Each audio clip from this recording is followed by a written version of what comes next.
pong ibig sabihin ng faith. Kaya yung knowing God lang ay iba sa knowing God above all. Ito po ay consider as a faith. Pananampalataya.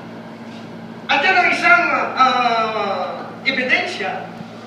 At yan ang isang katangian na characteristic ng isang mananampalataya, ng isang Kristiyano sa ating kapanahunan na naniniwala sa rapture at siya ay madadala sa pagkagaw ng ating Panginoon sa panahon ng pagbabalik niya. Basahin po natin ang 2 King chapter 2 verse 11. At nangyari samantalang sila ay nagpapatuloy at nagsasalitaan, narito napakita ang isang karong apoy at mga kabayong apoy na naghiwalay sa kanilang kapwa at si Elias ay sumampa sa langit sa pamagitan ng isang ipuin. Dalawa na. Amen? Siguro sapat na. Sabi ng pala ng kasulatan, 2 o 3 ay sapat na para maging matibay na ebidensya. Sapat na, mga kapatid. Hindi lang pala si Enoch ang pinakitaan ng Diyos, ang pagpapatunay na mayroong tinatawag na pag-agaw, kundi ang pangalawa ay itong si Elias.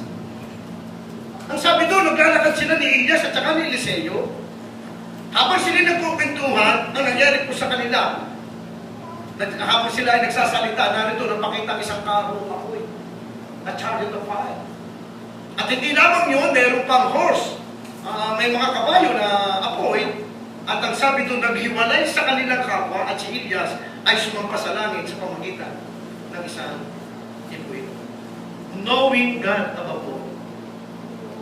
Bakit naiwan kaya si Eliseo? Mamaya ha? At bakit si Elias lang? Samantalang sila yung dalawa magkasama.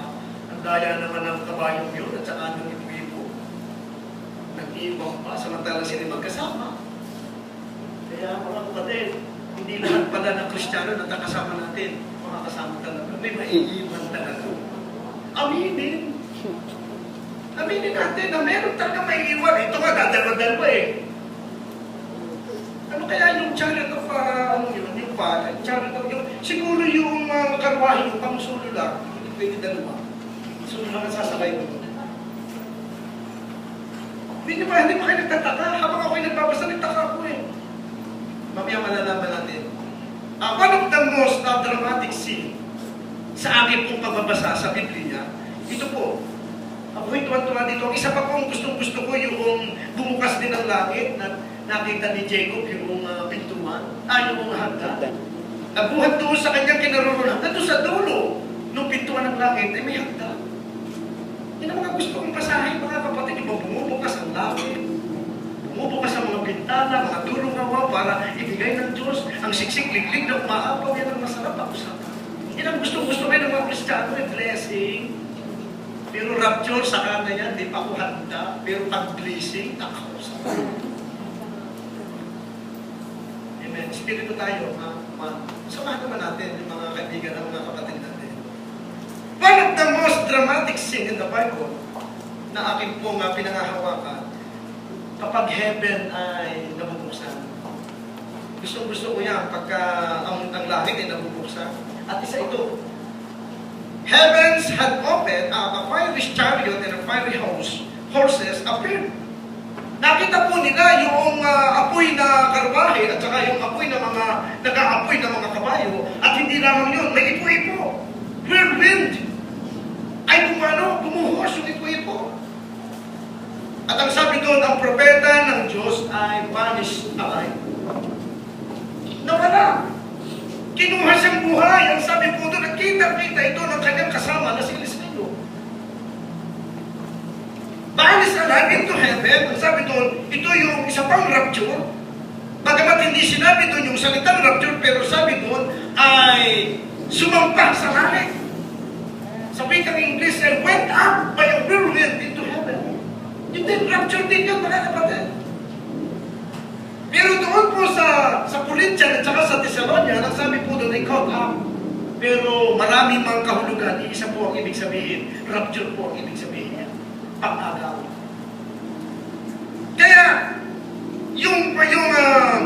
ang propeta ng Diyos na walang iba kundi si Elias ay kinuha sa langit. Ang sabi doon, ito yung pangalawang ebidensya na kinakailangan pong malaman ng mga mananampalataya At ito ay kinakailang panghawakan mo na mangyayari din ito for the third time. Huli na po ang ikatlong rapture, at ang rapture na ito ay pangkalahatan. The fire associated with chariot and horses indicate the presence of God is upon His people if they know Him. Kapag pala ikaw ay may karunungan, na ang karunungan mo ay sa Diyos lahat, mararapture ka. Pero kung wala kang alam, marami ka na mga panahon na nakakapakinig hanggang ngayon, wala ka pa rin alam, I don't think so. Sapagkat ang nakita ko po dito, si Elias po kaya siya lamang ang narapture, sapagkat siya punong-puno na ng kaalaman, above. Ay itong si Eliseo baguhan, ang Diyos pala hindi papayag na kayo makapunta sa langit, na kayo walang alam. At wala palang papasok sa langit na mamang sa kalooban ng ating Panginoon. Hindi pinag-uusapan dito ang Tagalog, ang andali mo, o ikay bata pa, o kay ilang panahon pa lamang. Ang pinag-uusapan dito, yung iyong nalalaman about God. At ang kinakailangan, knowing God above all sa lahat. Maraming ngayon Kristiyano, may mga Kristiyano pa nga rin, nagmamaster degree. Hindi masama yun. Pero kung maiiwan mo ang kanunungan kaalaman sa Diyos, yun ang masama. Hindi baling alamin mo ang lahat ng mga bagay sa daigdig, pero huwag mong kalilimutan ang bagay na patungkol sa Diyos. Maraming Kristiyano ngayon ang galing-galing. Pagdating sa sanlibutan, pagdating sa negosyo, pagpaparami ng pera, ang gagaling. Pero pagdating sa salita ng Diyos, walang alam. Ako'y naniniwala, Kristiyano ka man, na wala kang alam, at marami kang alam, hindi ka mararapture. Tingnan niyo si Elias. Si Elias ay baguha si Eliseo, baguha pa siya eh. Yung mo, sino lang ang kinuha ng Diyos? Yung marami ng alam sa ating Panginoong Diyos. Yan po ang isang ebidensya na makikita po natin. But for those who have no desire, ang sabi doon, to know more about God, like is in Eliseo, pag wala kang desire. At ito napapansin ko mga kapatid, ang nanalaga sa church yung hindi nagpapasa ng Biblia. Ang nanalaga sa church yung dalo lamang ng dalo niya, after that wala na. Pero ang nananatili sa simbahan at kahit anong ligligan, kahit anong bagyong dumating, kahit ano man ang mga pagsubok, kahit anong pagdidisiplina, nasasaktan man sila sa sinasabi ng mga mangangaral, nandiyan pa rin sila, nananatili at matibay na nabibig. Kaya yung mga Kristiyano doon, hindi nagbabasa ng Biblia yan. Akala nila sila lang lagi pinatatamaan. Kami pong mga mangangaral, hindi kami nagpapatama, hindi ko naman kayo kilala. Pero nakakakilala sa inyo kayong binabasa naming salita ng Diyos. I'm sorry to tell you. Yes. Pasensyahan ko mga kapatid, ako'y nagbabasa lang ng Biblia, hindi ko kayo lubos na nakikilala sa inyong puso. Hindi ko alam kung anong nasa puso niyo. Pero ang sinasabi ko lamang ay katotohanan lamang. Like Eliseo, ang sabi po doon ay si Eliseo pala kaya hindi pa kinuha, siya pala magpo-continue. At yun naman naman nangyari. O paano mo nalaman, pastor, na si Eliseo ay wala pang alam? Kasi tanong siya ng tanong. Ang tanong po niya, habang sila po naglalakad, nung mangyari ito, sabi niya, boss, pastor, ibigay mo naman sa akin yung alam mo. At dublihin mo. Di ba? Yung kasi ganun mga tanong, yun ay tanong ng mga wala pang alam. Yun ay tanong ng mga posisyon, yung gusto yung posisyon, pastor, gawin mo naman ako assistant. Pastor, gusto kong tumugtog, gusto kong ngayon. No, hindi ganyan. Nasabi nga ng ating Panginoong Isus doon kay Santiago at kay Juan, noong last Wednesday, na pinangaral na namin dito. Nasabi ng mga kapatid, Panginoon, pwede bang kaming magkapatid ay sa kaliwa at sa kanan? Yun na yung mga tanong ng mga walang alam. At yun ang maiiwan. At ako'y naniniwala yung maiiwan, saka kayo mag-aaral.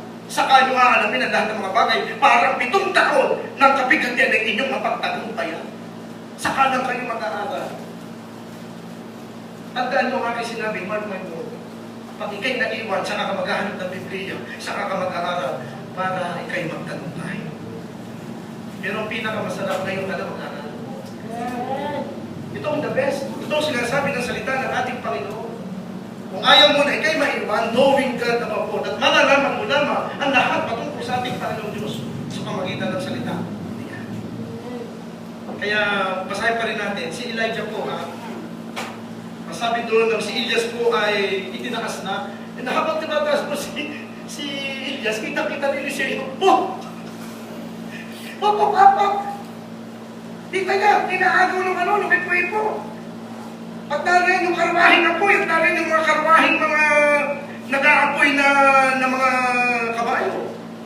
At dumating yung malakas na ipo at ang sabi doon, up into the heaven. In a full view of Elijah. Kitang-kita po ng kanyang dalawang mata ang nangyari yun. Kaya meron pong sinabi po doon sa kasunod na talata itong si Eliseo. And at this time, Eliseo doesn't know about ministry.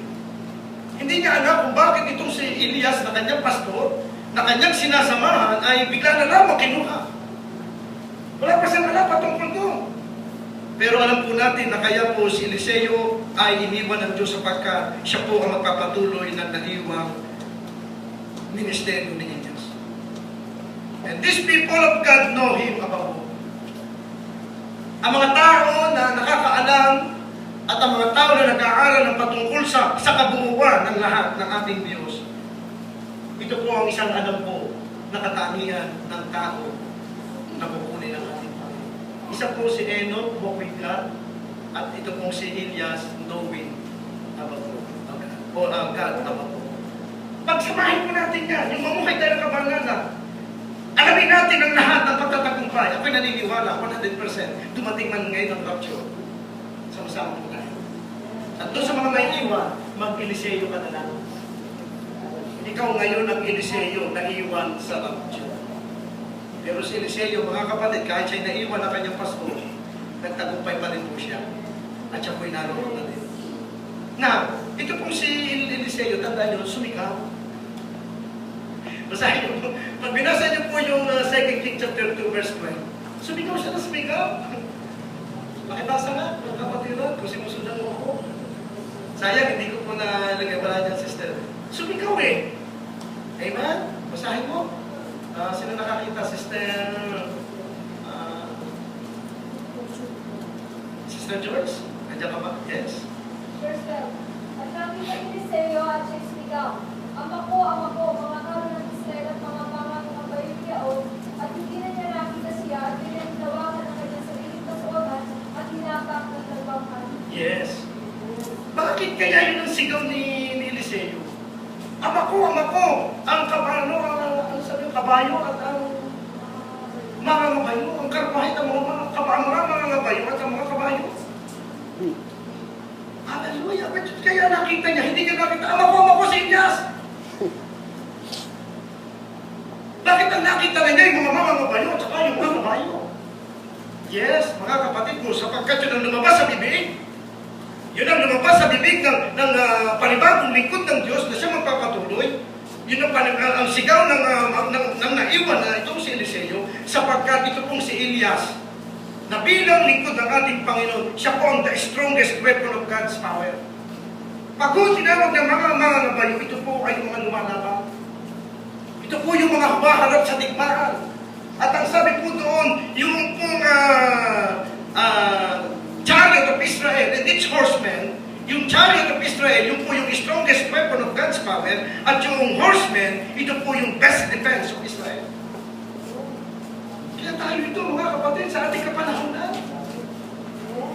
Tayo ang the strongest weapon ng Diyos. Pero paano ka magiging strongest weapon kung wala kang alam? Hindi ka nagpapasa ng Biblia, hindi ka makapanalangin, kakainin mo na lamang, hiyan-hiyan ka pa. Nalalaki ka, ubod naman ng hina. Pakalo tayo, amen na ka. Pag ikaw ay best weapon, malakas naman namin Diyos. Para ano man ang lason, ano man ang masama doon sa pagkain na yun. Kaya maraming Kristiyano rin masasabi, bakit ang panalangin hindi best weapon? Kaya sinabi doon, mga kabalan, yung chariot yun, tingin mo yung kapangyarihan ng Diyos sa iyo. Bakit may kapangyarihan? Masasabi ba natin, mga kapatid, na tayo kapangyarihan ng Diyos? Masasabi ko yan, hindi marunong manalangin. Masasabi ko yan, ikaw ay marunong magbasa ng Biblia. At masasabi ko yan, kapatid, kung ikay nananatili na lumalakad At ikaw ay nakakumakalam ng lahat ng karunungan at patungkol sa ating Diyos. Gagawa po. Huwag mo nang mahalaga kung ano na niya. Kasi mahalaga niya. Mahalaga pera, pero mas mahalaga ang Diyos. Mahalaga ang trabaho, pero mas mahalaga ang Diyos. Mahalaga ang iyong pamilya, pero mas mahalaga pa rin ang Diyos. Mahalaga ang iyong pangarap, ang iyong future. Gusto mo pang maging makunad at gusto mong success, mahalaga yan, pero mas mahalaga pa rin ang ating Panginoon Diyos. Ito pong ibig sabihin ng salita ng ating Panginoon natin pinag-usapan ngayon. At kung ganyan, ang iyong pagpapahalaga sa Diyos, naniniwala po ako 110% sama-sama po tayo sa tinatawag na rapture. At kinakailangan, you are the best defense ng ating Panginoon. Kaya ba nating ipagtanggol ang salita ng ating Panginoon? Kaya ba nating depensahan? Ang sabi doon, defense of Israel, the best defense of Israel. Yan yung mga bayo. Kaya ba nating idepensa ang ating pananampalataya?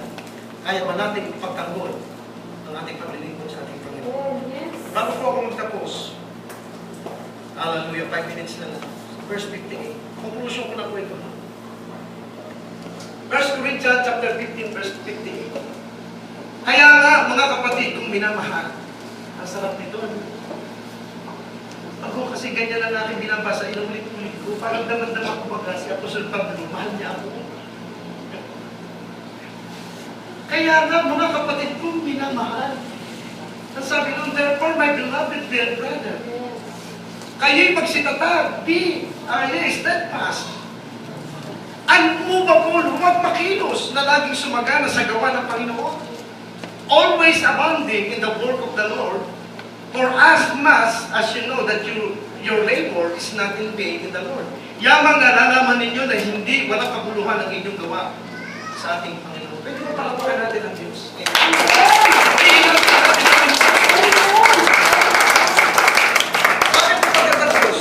Dito po sa Mateo, hindi ko na take note yun na lang. Matthew chapter 25, verse 1 to 13. Ang makikita po natin dyan sa bandang huli ng aklat ni Mateo, yung patungkol po sa 10 virgin. Yung 3 birhen, 10 babae na birhen. Kung babasahin niyo po yan, ang sinasabi po dyan, 5 of them are wise and 5 of them are foolish. Ang ibig sabihin, ang 5 daw diyan sa 10 birhen, virgin yan at virgin niya. Malinis yan. Ang ibig sabihin niya, pagka ang babae ay birhen, malinis yan. Wala pa nakakagalaw dyan, untouchable pa yan. Amen. Pero ang sabi po dito sa 5 sa 10 malinis na babae ito, ang 5 daw ay matalino and the other 5 ay mamang. Tignan nga natin, ano kaya ibig sabihin? Why? Ang ibig sabihin dito, the Christians were being wise if they have light, continue shining in Jesus' name. Ito pala nagpapatungkol sa mga Kristiyano na kapag ang Kristiyano ay ang tao tumanggap sa ating Panginoon, itinuturing ng ating Panginoon na ikaw ay birhen. Ang lahat ng iyong kasalanan, ang lahat ng iyong karamihan, ang sabi doon, ang kulay pula, ang kulay itim, ay ginawa niya puti sa ating mga buhay. We are all clean in the sight of God. Kaya ang Kristiyano pala ay birhen, kung malinis sa paningin ng ating Panginoon. Pero ang ating pong pag-uusapan ngayon, the Christians were being wise. Ikaw pala ay isang Kristiyano na matalino kung ikaw ay mananatiling may liwanag sa iyong buhay. Kasi ang sabi doon sa 5, kaya daw yung 5 ay matalino at yung 4, yung 5 ay magma. Sabi doon ay lahat na po sila may dalang ilawan. Eh siyempre, hindi ilaw yung kung walang gas. Baka gamitin ito gasolina sa bukito. Hindi gasolina ang gas. Kerosene ang ibig sabihin po nila. Pero dito po sa Biblia ay langis. Ang nagpapahingaw po doon sa taladala nung 10 birhen, sa kanilang ilawan ay walang iba kundi ang langis. Pero ang kamangmangan nung 5 ay wala silang baong langis. Ang katalinuhan ng 5 ay may baong silang langis. Nang ibig sabihin, kaya nagbabaon, they are prepared. Kaya kung ikaw ay Kristiyano, mga kapatid, at lahat ng Kristiyano, lahat ng tao na humingi ng tawad, nagsisi sa ating tinanggap siya, sabi doon, you're a virgin. You're a Christian. Pero hindi pala lahat ng Kristiyano matalino.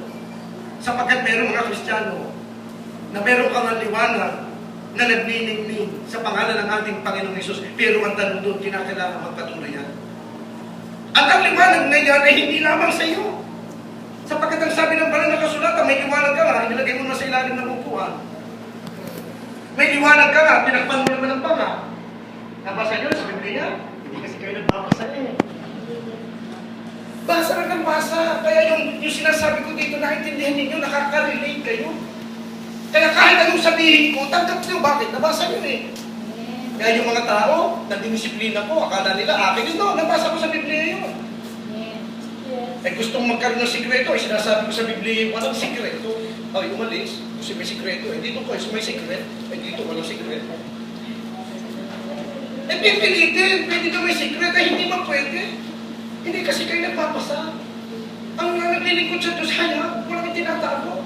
May tago man yan sa amin sa Diyos, hindi may tatago. Ibulong mo man yan, isisigaw din ng Diyos yan. Gawin mo man yan sa dilim. Sa liwanag, ay ihahayag ng Diyos siya, mapapahiya ka lang.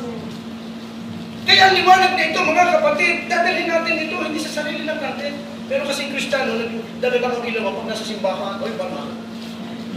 Pero paglabas, sinihipan ko.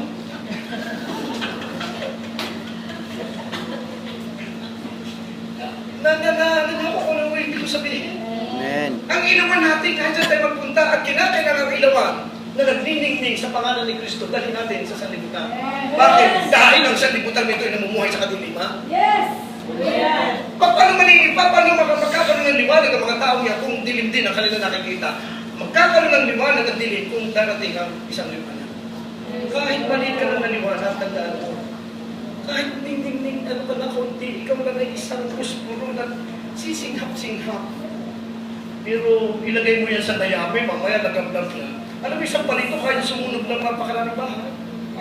Kaya ako'y naniniwala na kahit ganito lamang tayo, kung tayo ay totoo na magdadala ng apoy sa kadiliman, magliliyam din yan. Huwag ka maniwala, mga kapatid, na wala kang magagawa. May kapangyarihan ng Diyos sa iyo. Sapagkat ang sabi, you're the chariot of Israel. And you are the horsemen of the Israel. Depensa natin ang Diyos. Kasama natin ang banal na Espiritu. Amen. Kaya sabi dito, ang Kristiyano ay dapat may dalang ilawan at dinadala niya ito sa kadilim, sa dilim. Ang sabi dito, all of these 10 virgins have this.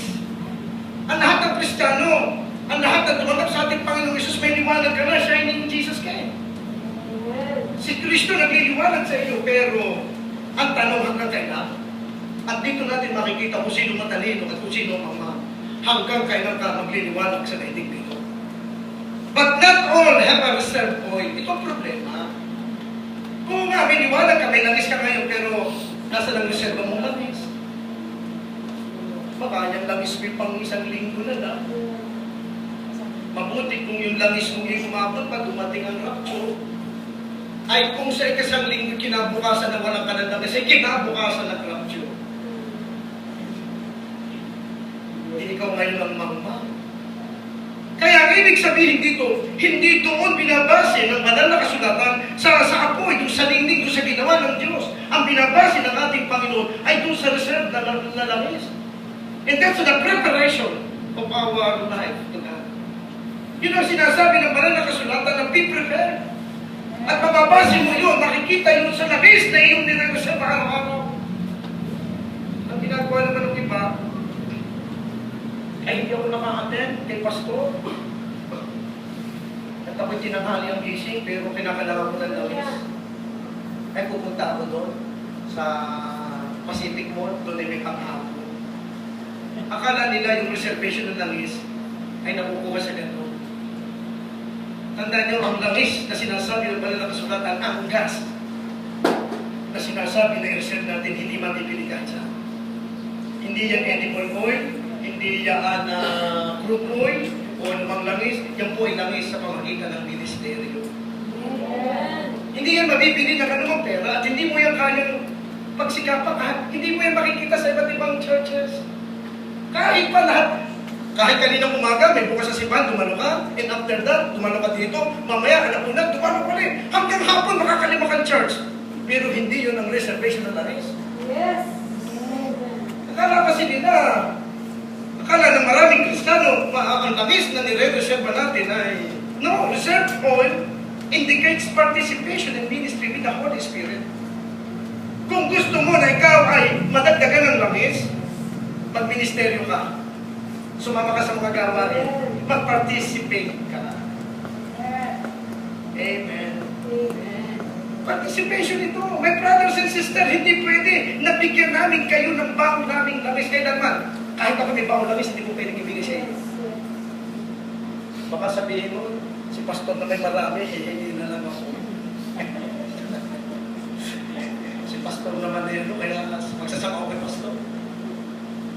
Hindi, mga kapatid. You can reserve your own oil. At yun yung marireserve mo lamang tulad ng ginagawa namin, serving with others. Alam niyo ba, na ikaw ay lalong magliliwanag kapag ikaw ay nakikisalamuha sa mga taong nangangailangan ng Panginoon. Yes, amen. Subukan mo. Amen. Nagliliwanag ka, alam ko, you have a life with Jesus. Pero sayang ang apoy na yan kapag yan ay tatakpan mo ng mga. Sayang ang apoy na yan kung lagi na lamang nasa bahay mo. Kahit ka sa bahay mo, hindi ka rin nagliligas eh. Bakit hindi makita ng kasambahay mo na kinabago na may liwanag sa iyo?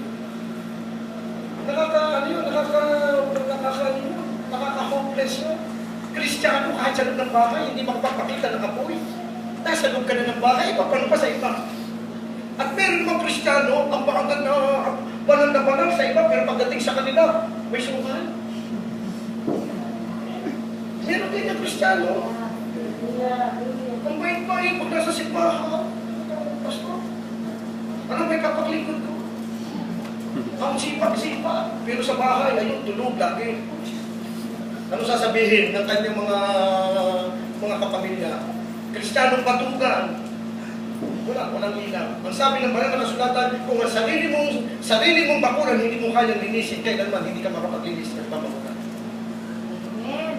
Magliwanag tayo. Totoo yan, may liwanag tayo, pero ang tanong hanggang kailan? Hindi natin alam kung kailan ang rapture, kaya nga hindi sinasabi ng Panginoon eh. Yun ang technique ng salita ng Diyos, kaya hindi pa, sapagkat gusto makita ng Diyos kung paano tayo nagre-reserve ng langis.